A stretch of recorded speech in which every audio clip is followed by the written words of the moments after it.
Hi, Girl Scouts. Welcome to Financial Literacy. Today's class is all about how you can earn money while you're still a kid. This is class 3 in our series, and you can find all of our other classes and future classes on our YouTube channel. My name is Candice Blair. I am the Girl Experience Manager at Girl Scouts of Central California South, where we're passionate about all things Girl Scouts. And we hope that you will enjoy a little bit of education on how you can earn some money. So on this first slide, we have two young ladies, one of which is not afraid to get her hands dirty. She looks like she's been working really hard. And the second girl looks like she is having a very enjoyable time walking either her dog or somebody else's dog. But I just wanted to show you a couple of examples of some things that you may be able to do to earn money. Now here's another younger person doing a little bit of work there. So just going over our agenda, we do have an activity, a little discussion. You're not going to need any supplies for today. So if you're used to our other classes, sometimes you need supplies, but today the supply is you. I will talk to you about the 4 ways that you can earn money, the 4 modes if you like. And then we're going to review what's happening next week in our 4th class of financial literacy. So let's talk about this. How can you earn money? So I'm assuming that if you're watching this, you are not an adult, or if you are an adult, you're watching with a child.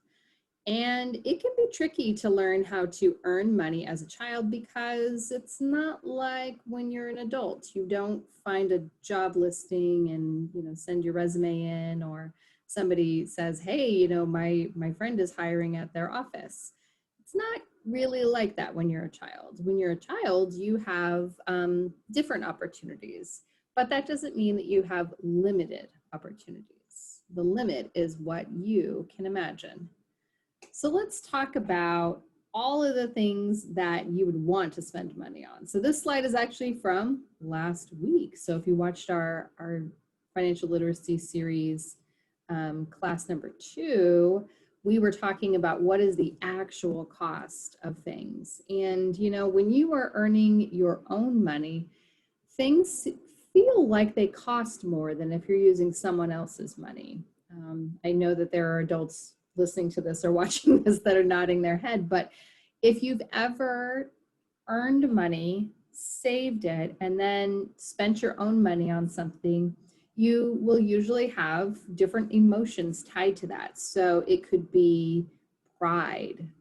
You earned this money, you saved this money, and this is the thing that belongs to you and only you, and you did this.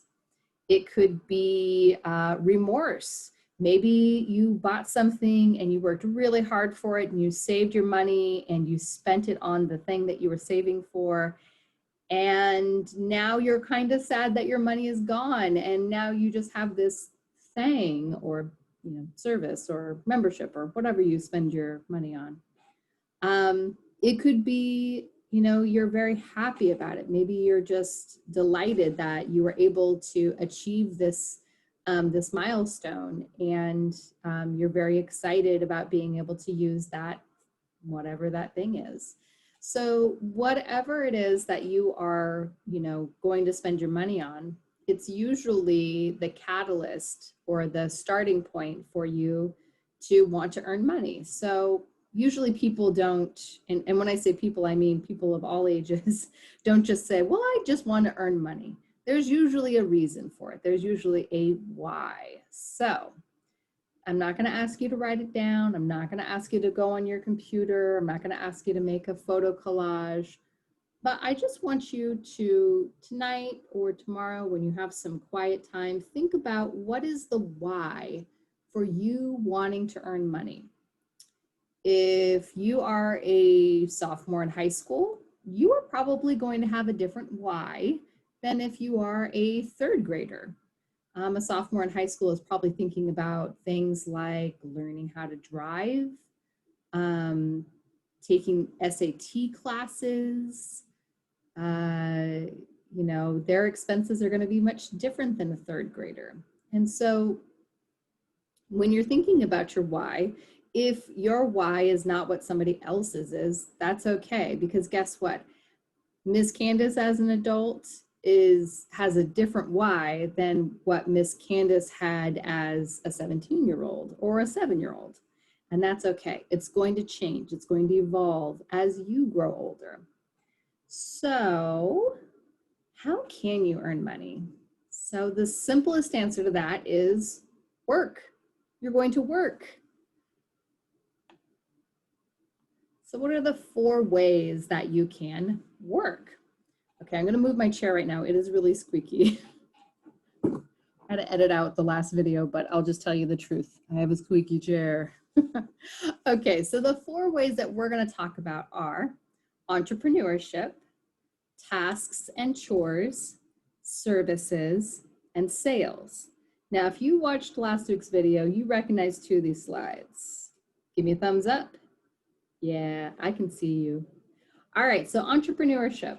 So entrepreneurship is actually one of the 4 pillars of the Girl Scout leadership experience. So every time you participate in, say, a fall product sale or a cookie sale, you're participating in entrepreneurship. Actually, you're participating in the largest girl-run entrepreneurship program in the world. So good job on that one. But entrepreneurship is one of those things that once you are really excited about it and you really love it, you don't really stop. I grew up in a family that had a lot of small business owners, and that's another way of saying entrepreneurship. So you own a business for yourself. And those small businesses ranged from, you know, goods, meaning things that people could buy, services, and actually like trade-in type businesses. But your business that you may want to start could be totally different than somebody else's. One really small way of having an entrepreneurial business for yourself is to practice with the Girl Scout product programs. So the 5 key skills that we teach you in Girl Scouts through the product programs do a lot of good to lay out what you will need to be a successful business owner. But one of the big ones is goal setting. So that's your why, right? That's why do you want to start this business? What do you hope to accomplish with it? What are the milestones you're going to hit along the way? But for the average person, entrepreneurship could be really anything. So let's say that you have a really great idea on how to organize. You have this program that you like online and you're willing to show people how to use it, but you're going to charge a fee for that. So you could have a small business that way, but really starting a business for yourself is very exciting and you can be your own boss. But the flip side of that is if you're starting a business by yourself and for yourself and with yourself, you may be the only person working there. So think about who you have in your life that can support you in your entrepreneurship experience, but also where are you going to get your customers from? So let's say the example I will use is my niece. So my niece wanted to, you know, make some money, and so she decided she was going to start her own nail salon. She was 8 years old, probably not gonna, you know, rent a building and have a bunch of nail chairs and technicians and everything. No, she was just running her business out of her living room. But she was her only employee and she was her boss and she had to use her own supplies and she had to advertise, which she did. She made her own flyers and drew them by hand and colored them by hand. And she had her own business, but her only customers were the people that lived or visited her house. So think about that before you start going too far into entrepreneurship, because you may be able to accomplish some of your goals by examining or going into one of these other types, other ways to earn money. So probably the most common way for children to earn money is through our next section, which is tasks and chores. So I have a 5-year-old and he has a chore chart, and if he gets the required things done for the day, he can have the option of earning a little bit of extra money by completing some extra tasks or chores. And those can range from, feeding the dogs to cleaning the baseboards, watering plants outside, all of those things. So those tasks and chores can be assigned by anybody. So maybe you can help around the house. Well, you need to ask your parents. So if I started doing certain chores, would you be willing to pay me for it? And this has to be an agreement that there's certain things that will need to be done, and there's a standard that they will need to be done too, and how much they will pay you and how often they'll pay you to do that, because you could feed the dog 30 times a day and still want to get paid, but I don't think your dog needs to be fed that many times. One really good way to do that is to have that conversation and then write it out. Sometimes you can feel like somebody said one thing and they can feel like they said something different. And this way, if you write it out, it's easy for both of you to go back and look at. Some of those tasks and chores can be things like, cleaning up certain areas, or helping with chores that are larger for the family. But really it matters with what's happening in your family right now. So we're spending a lot of time at home, so we probably need to clean our homes more often. So that can be an area. Another way that you can you can make money is asking other people if there are tasks and chores that they need to have done for them. I live in a neighborhood where we have a lot of older residents, and I bet they would be very happy to pay somebody, $5 a month to have someone roll their trash cans out and roll their trash cans in. There's actually a young man in my neighborhood who, for $30 a year, he will come out and he will replace your American flag once a year, and he'll put it out and put it away during the seasons. It's really dependent on your situation. And so sometimes you're going to have opportunities to earn more money and sometimes not.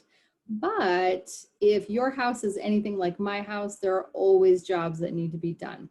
And having a conversation with your family, with your parents, is the best way to start your earning potential for tasks and chores.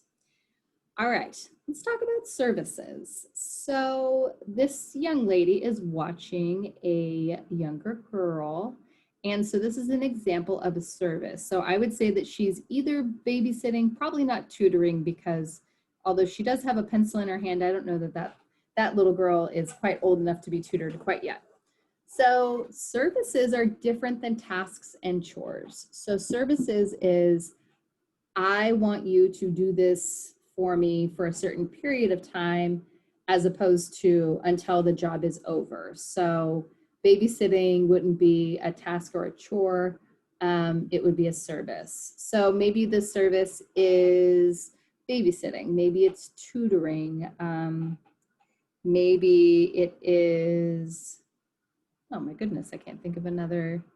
Oh, maybe, if you have an adult in your life that isn't very good with online applications, but you are, and you're able to help them, update their website or build out a resume. Like these are real services that you can offer. In fact, I made a pretty good earning in college helping people write resumes. And, it's a fee per service. So for every, resume or a couple of hours I spent with somebody helping them, I would charge $30. And so nowadays that's so cheap. Same thing with tutoring. So I was a tutor in high school. I don't even know what I got paid because I got paid through the school. I probably only got paid like $5 an hour or something crazy, but whatever your service is, you need to do a couple of different things before you open your business or open for business. You need to establish what it is that you do. And don't be afraid to decide that there are things that you don't want to do. So let's say that you do like web design. Well, if somebody asks you if you could help with their app, you can say, no, I actually am not really familiar with app development, and I don't know many of the languages in that area, but I am, good at web design or whatever. Same thing with tutoring. So if somebody asks you, oh, great, can you tutor my son in physics? You can say, well, no, but I am very good at chemistry. When it comes to babysitting, we actually do a babysitting training in Girl Scouts. And one of the things that we teach girls is to really think about who it is that you want to babysit. Some people like babies. Some people love babies. That is their favorite age of child. And some people are not excited about watching babies. You need to make sure that you have decided that so that when those opportunities come up, you can make a choice for yourself on whether or not that's the right job for you. And also you need to decide what it is that your fee for your service is going to be. So let's take the tutoring, for instance. So if you're comfortable with tutoring someone for $5 an hour and a family wants to hire you to tutor, say, twice a week from now until the end of the semester, you can write up a schedule. You can kind of account for when those, so account for how much money you would make over that semester. And then you need to set up a way and a time that you will be paid. So this is different than the tasks and chores, because generally, like, you're going to be doing those tasks and chores for your parents or your family. So when you're done, you may go to your parent and say, okay, so I washed the car. Can I have my $1.25 or whatever? Well, that is not enough money, I think. You may need to negotiate a little bit better. But when you have services, it's very often that you're doing those outside of your home or for someone else outside of your family. And so you need to make sure that you establish when you expect to be paid. So when you're done babysitting at the end of the evening or at the end of the day, you expect payment then. And maybe you don't have a checking account. So them writing you a check is not very convenient for you. So you need to make sure and tell whoever you're doing, completing your service with, that, oh, well, I don't have a checking account, but I have Venmo or I could take cash. And when you're ready to start that service, you need to make sure that you're doing what you can to prepare yourself. So if you're going to be a babysitter, having first aid CPR is a wonderful skill to have. Plus, it'll give you a leg up on other babysitters. If you're 12 years old or older, you can take Red Cross certification. You can get your training through Girl Scouts. And also just think about what are other resources and trainings that you can get online to help you be better at whatever that service is. So if you're into web design, what free programs through Scratch or through Khan Academy or CodeSpark can you take in order to become even better at what you're doing than you were before? All of these things help you in creating a really successful business, whether it be service-based or otherwise. So let's talk about our last square. I suppose this is a rectangle. So the last one is sales. So if you remember that was one of our slides from last week, you are right on track. So sales. So we talked a little bit about this before, but a really easy way to earn money is to sell stuff. And yard sales and garage sales are pretty accessible. But you need to have adults with you. You're going to need help setting those things up. You need to think about, the weather. Right now it is very hot where our council is. And sometimes it gets rainy and sometimes it gets cold. So working with the adult in your life that is supporting you earning some money for that occasion would make sense.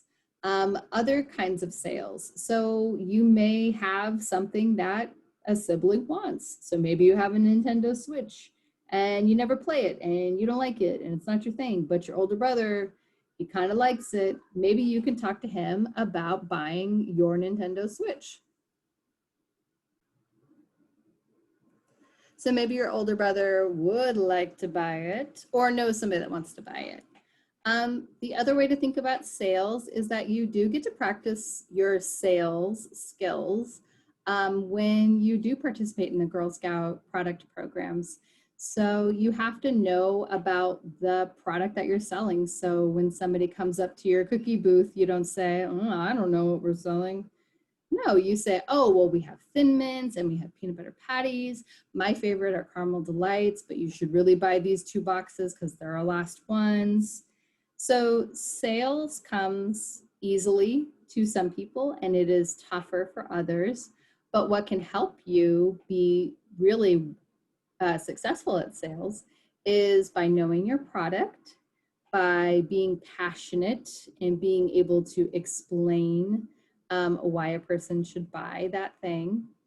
And also, you need to take some of the same precautions and thought process as in the other ways that we talked about earlier. So if your older brother does want to buy your Nintendo Switch, you need to set a price. So if you want to sell it for $95, but he only has $60, are you willing to take $60 or are you wanting to hold out for a better buyer?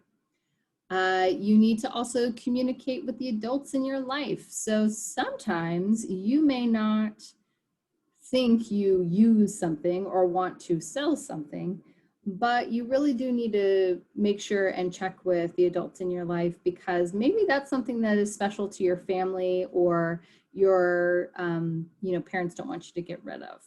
The other reason to check with your family is they may have access to be able to help you sell some of the things that you want to sell that you don't. So for instance, if you have, if your mom or dad has an eBay account, maybe you have a toy that you don't play with, but other people pay a lot of money for.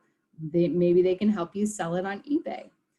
Same thing with Facebook Marketplace and a lot of these online platforms. I don't think that you want to be selling on those platforms, but with a trusted adult in your life, that might be a good fit for you, especially if you live where we live, where it is far too hot to have a yard sale. But I want you to think about how the ways that you have thought about making money fit into one of these 4 categories. So is the way that you have thought about earning money, does it fall into entrepreneurship? Is it a task or a chore?